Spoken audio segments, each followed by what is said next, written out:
Don't kill my father! Si Roberto Tanyak lamang ang ama mo!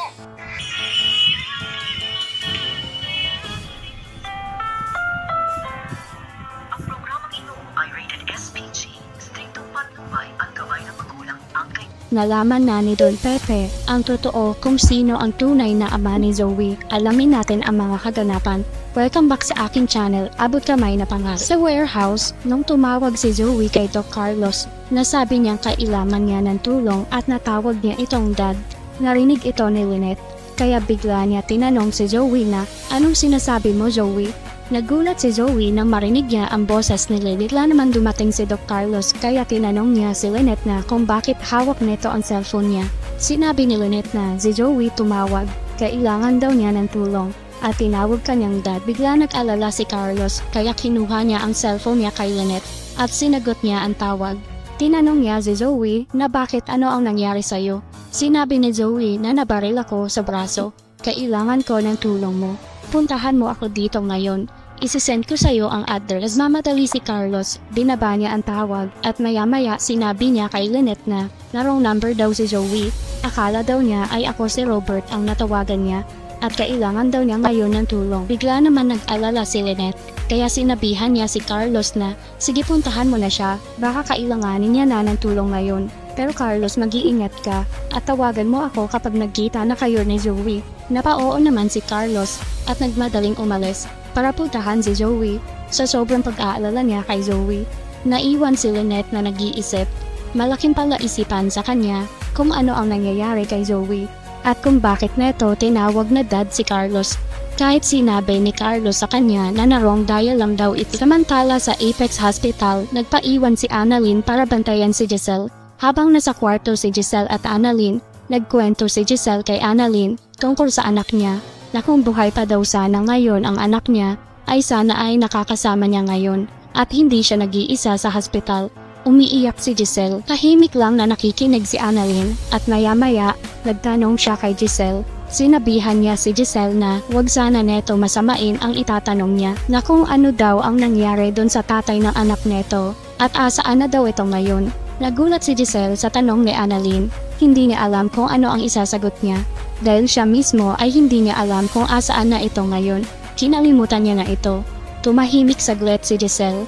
Maya-maya nagsalita si Annalyn na, "Pasensya na Tita Giselle, kung ayaw niyo po sagutin, okay lang po. Huwag niyo na pong sagutin.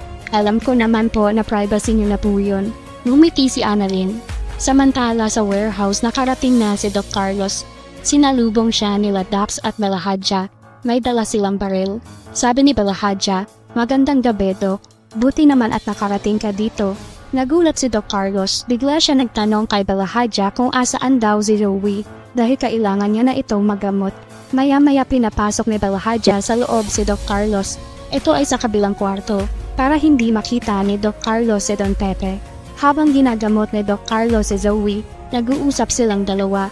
Nagpasalamat si Zoe dahil pinuntahan daw siya neto.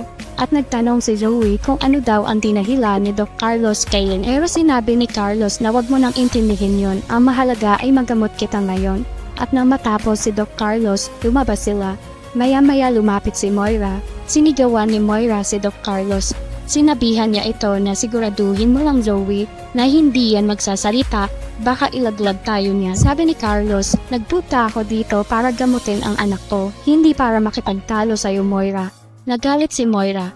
Sinabihan niya si Carlos na hindi porket nagpunta ka dito para gamutin ang sugat niya, ay matatawag ka ng dakilang ama. Nagalit si Carlos, bigla niya sinampal si Moira at sinabihan niya si Zoe na kriminal ang mami mo Zoe. Nagulat si Moira sa ginawa ni Carlos. Bigla niya sinigawan si Carlos at tinutukan ng baril. Bigla naman umawat si Zoe. Sabi ni Zoe, "Tama na mami, ano ka ba? Buti nga at tinuntahan niya ako dito para magamot ako." Maya-maya tinawag niya na dad si Carlos. Sinabihan niya din ito na tama na, huwag na kayo magtalo. Ngunit napipikon na rin si Moira kaya tinutukan niya pa din ng baril si Carlos. Umiyak si Zoe. Hinawakan niya ang braso ni Moira at sinabihan niya si Moira na, "Mami, parang awa mo na, huwag mong papatayin ang tatay ko.